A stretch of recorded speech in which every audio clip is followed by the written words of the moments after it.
My name is Raven, and this nightmare begins with a single photograph. One photo of my new house. One caption that read, "Finally home." One moment of pure joy that would unleash 15 years of buried resentment, manipulation, and a family conspiracy so twisted that I still wake up some nights wondering if it really happened. But it did happen. Every single devastating, soul-crushing moment of it. The keys felt impossibly heavy in my trembling hands as I stood in the kitchen of my new home. Not physically heavy, but weighted with something I could not yet name. Something that whispered danger in the silence between my heartbeats. I had worked for this moment for 7 long years. 7 years of 16-hour shifts at my auto repair shop, bleeding knuckles, and backs that screamed in protest. 7 years of watching my friends go on vacations while I counted every penny. 7 years of driving the same beat-up truck, while my sister Catalina lived like a princess on someone else's dime. But this house? This beautiful, perfect house with its 3 bedrooms and sun-drenched living room? This was mine. Every mortgage payment, every square foot, every creaking floorboard had been earned with my sweat and sacrifice. The fresh paint smell filled my nostrils as I walked through the empty rooms, already imagining where my furniture would go. Already planning the garden I would plant in the backyard. For the first time in my adult life, I felt something I had almost forgotten existed. Peace. I should have known it would not last. The photo I posted was innocent enough. Just me standing in front of my new house, keys in hand, exhausted but triumphant smile on my face. Finally home. I wrote, because that's what it felt like after years of cramped apartments and temporary spaces. Within 10 minutes, my phone exploded. The first call came from Mom. I answered eagerly, expecting congratulations, maybe even a hint of pride in her voice. Instead, her words hit me like a physical blow. "You bought a house without even thinking of your sister?" No hello. No congratulations. No acknowledgement that her daughter had just achieved something incredible through her own hard work and determination.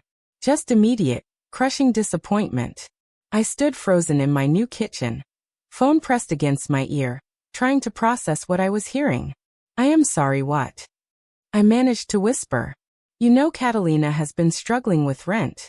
The housing market is insane right now. And you go and drop a down payment like it means nothing. How do you think that makes her feel?" The words felt like ice water in my veins. How did my moment of triumph become about Catalina's feelings? How did my achievement become her injury? "Mom, I have been saving for this house for 7 years. I worked overtime every week. I have not taken a real vacation since." "3 bedrooms?" she interrupted, her voice rising with each word. "What are you going to do with all that space? You do not even have a family." There it was. The knife sliding between my ribs with surgical precision. You do not even have a family. The silence that followed felt like the pause before an avalanche. I could hear her breathing on the other end of the line, waiting for me to crumble, waiting for me to apologize for the crime of succeeding. But I did not crumble. Not yet. "She is 34 years old," I said, my voice steadier than I felt. "She is not a child. She is going through a rough patch. She is always going through a rough patch." The silence stretched between us like a chasm that had been years in the making. Then Mom's voice turned cold, distant, like she was speaking to a stranger instead of the daughter, who had been her safety net for over a decade. "You have changed, Raven. You used to care about family." "I still care," I whispered. "Just not in the way you expect. This family has bent over backwards for you."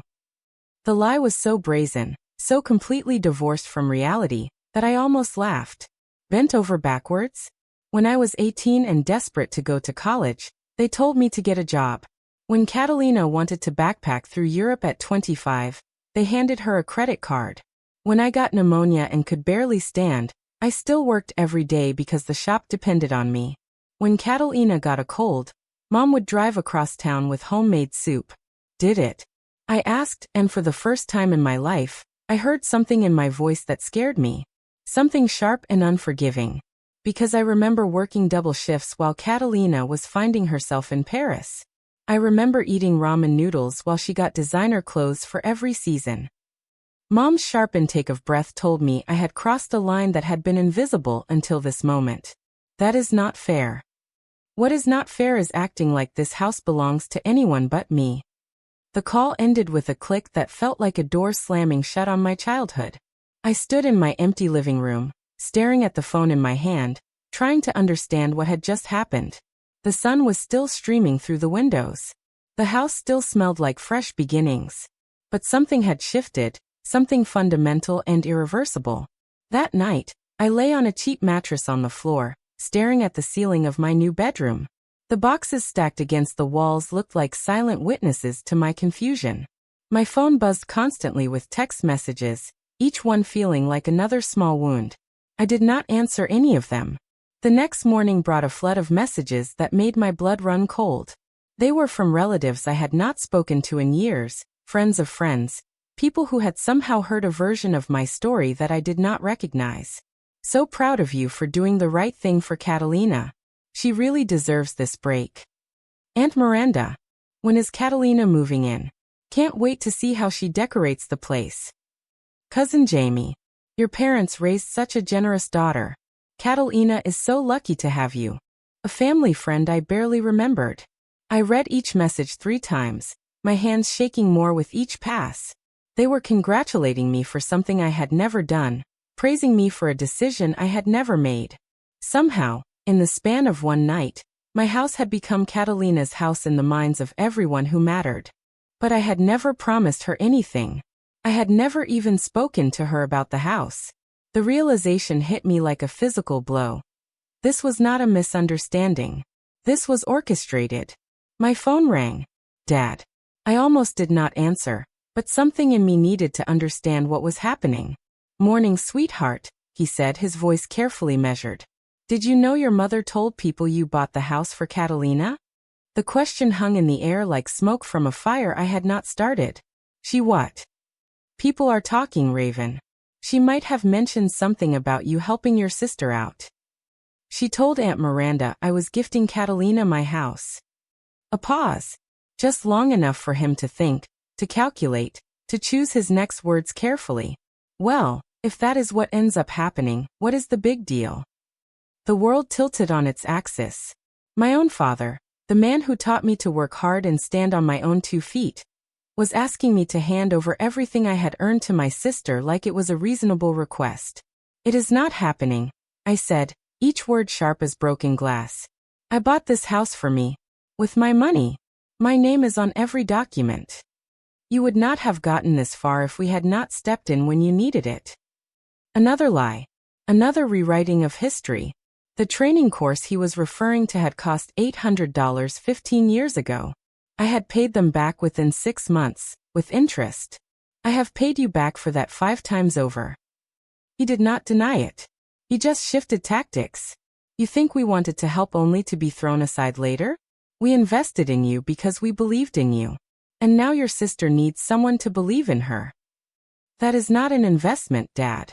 That is a transaction. You are missing the bigger picture here, sweetheart. Family is not about owing or debt. It is about stepping up when it matters. You mean when it is convenient for everyone else? His voice dropped into that disappointed tone he used when I was a child and had failed to meet his expectations. You are better than this. I hung up. But this time, I did not feel guilt or regret. I felt something else. Something that had been building in my chest for years without me recognizing it. Rage. Pure, clean, righteous rage. They had planned this. Before I had even toured the house, before I had signed a single paper, they had decided it belonged to Catalina. They had started telling people, building a narrative, creating expectations. They were not asking me to share my house with my sister. They were demanding I hand over something that was never mine to begin with in their minds. The next few days passed in a strange haze of normalcy punctured by moments of absolute insanity. I went to work, fixed engines, talked to customers, came home to my beautiful, quiet house. But underneath the routine, something was building like pressure in a volcano. The silence from my family was not peaceful. It was ominous. Catalina had not called, had not texted, had not acknowledged my existence. In our family, Catalina's silence was never really silence. It was the held breath before the scream. On Thursday night at 11:37 p.m., my phone lit up with a message that made my heart stop. I cannot take this anymore. Maybe it is better if I am just gone. 10 words that felt like a gun pressed against my temple. I stared at the message, reading it over and over until the letters blurred together. Was this real? Was she actually in danger, or was this another performance in a long career of emotional manipulation? Before I could decide, my phone rang. Unknown number. Hello, Raven? This is Brooke. I am a friend of Catalina's. The voice was young, panicked, breaking with tears. She is not answering any of us. She left her apartment an hour ago. She was crying. She said something about the river, and I do not know if she is serious, but I am freaking out. The river.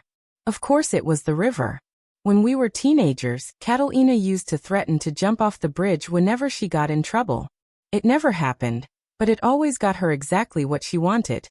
Immediate attention, complete absolution, and someone else taking the blame for whatever she had done. Where did she say she was going? I asked, my voice steadier than I felt. She did not say. She just said, maybe Raven will care when I am gone. Then she turned off her phone. I closed my eyes, feeling the familiar weight of responsibility settling on my shoulders like a lead blanket. Even now, even after everything, they were making me responsible for her choices. If you are really worried, you need to call the police, I told Brooke. I just thought maybe she would listen to you. I hung up and immediately opened my laptop, checking the emergency department intake logs for any reports matching Catalina's description. Nothing. No Jane Does, no river incidents, no hospital admissions. But I was not going to be caught off guard again. I checked my security cameras, made sure they were recording, and wrote a detailed note in my journal with timestamps and screenshots of everything. If this turned into another crisis that somehow became my fault, I would have proof of exactly what happened and when. 30 minutes later, a video appeared in my messages. The thumbnail showed Catalina's face, red and swollen with tears, mascara streaking down her cheeks in perfect tragic lines. I almost did not watch it. Almost. But I needed to know what story she was telling this time. The moment I pressed play, her voice filled my kitchen, thin and breaking, like a porcelain doll cracking under pressure. I do not know how much longer I can pretend I am okay. Catalina whispered to the camera, her eyes wide and haunted. Raven promised she would help me. She told me this house was for both of us. She said I would finally have somewhere safe to live. And now she has just locked me out of her life like I never mattered. I paused the video, my hands shaking with fury. She was lying.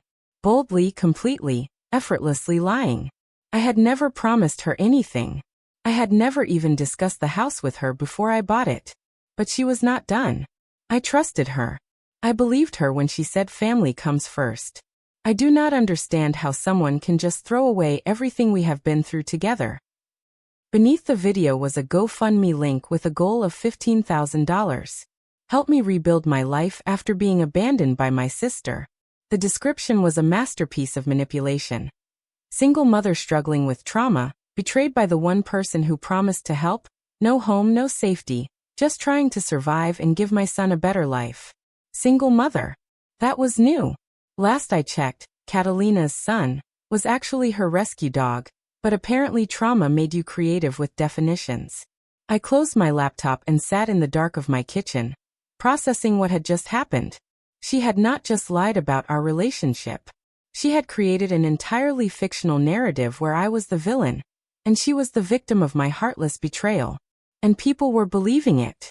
My phone was already buzzing with comments, shares, messages from strangers calling me selfish, heartless, cruel. People I went to high school with were commenting on the video, acting like they had inside knowledge of our family dynamics. Always knew Raven was cold. Some people forget where they came from. Praying for Catalina. She deserves better. They were not asking for my side of the story. They were not checking facts. They were just choosing sides, and I had already been cast as the monster. The next morning, I drove to my auto shop like I did every day, but nothing felt normal. The familiar smell of motor oil and metal could not calm the storm raging in my chest.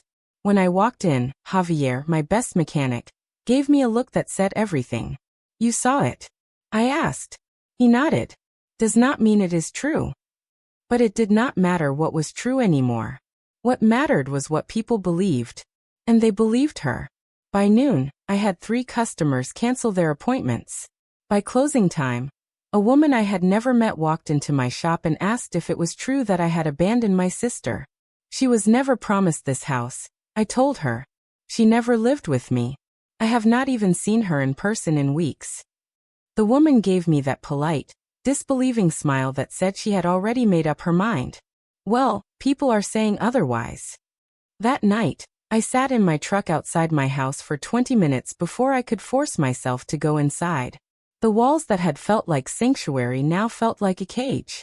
Every room reminded me of the battle I was fighting, the family I was losing, the person they wanted me to believe I was.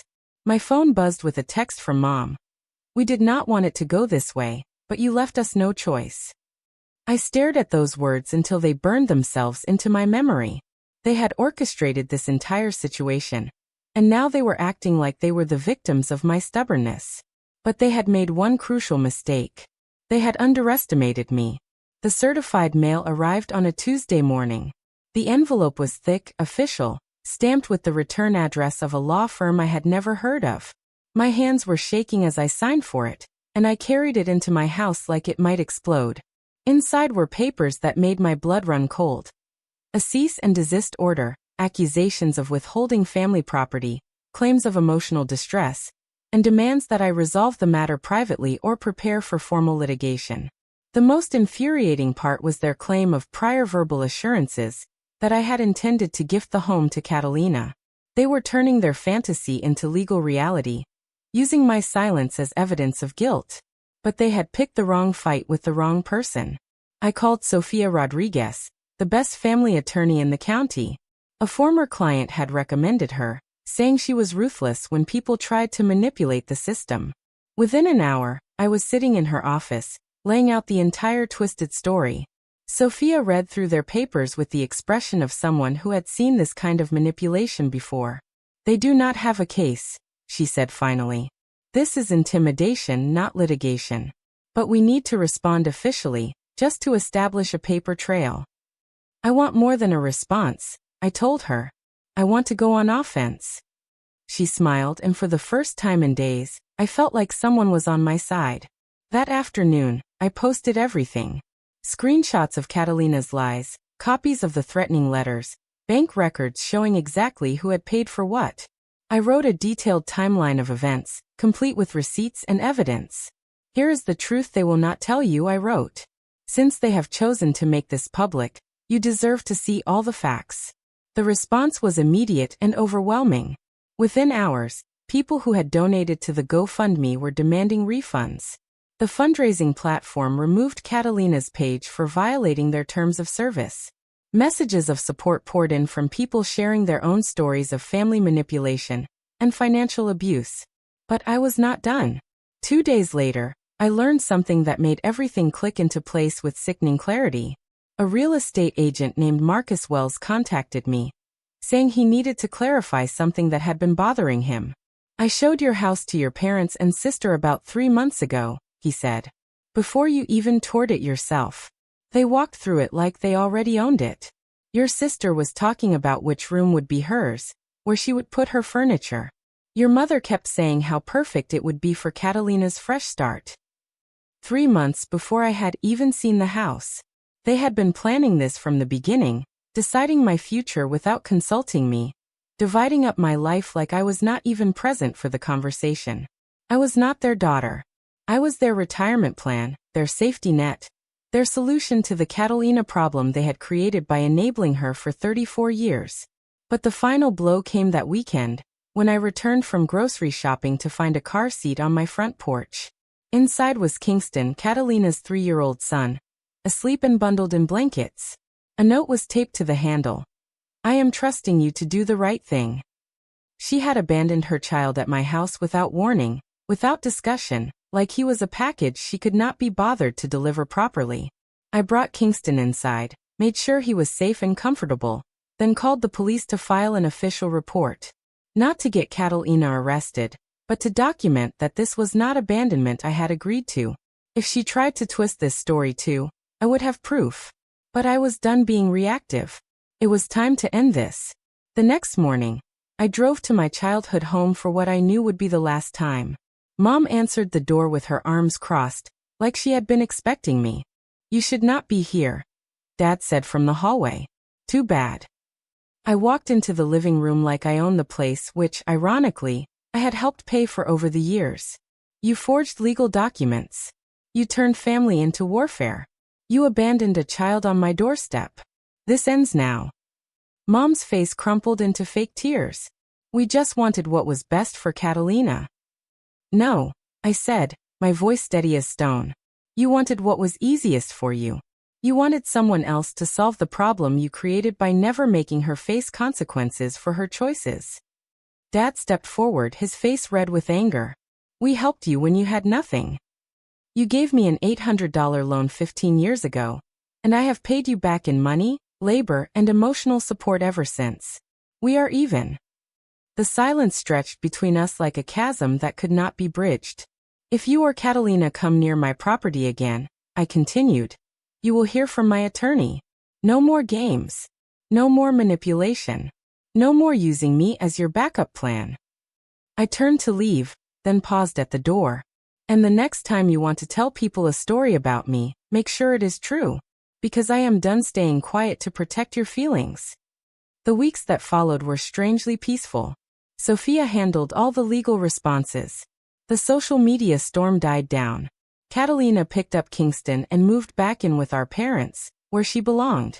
I received hundreds of messages from strangers sharing their own stories of family manipulation, financial abuse, and the courage it took to set boundaries with people who were supposed to love them unconditionally. But the message that meant the most came from an unexpected source. It was from Dad, 3 weeks after our final confrontation. "I do not understand your choices, but I respect them. You have always been stronger than the rest of us." It was not an apology. It was not an admission of wrongdoing. But it was acknowledgement, and sometimes that is enough. I never moved out of my house. I never shared it with Catalina.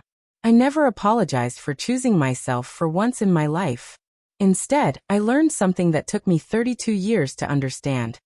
Love without conditions is not really love at all. It is control dressed up in familiar clothes. Real love does not come with contracts or expectations. Real love does not punish you for having boundaries, or make you responsible for other people's happiness. Real love celebrates your successes instead of turning them into someone else's opportunities. The house I fought so hard to keep has become more than just a home. It is proof that I am worth fighting for. It is evidence that my dreams matter as much as anyone else's.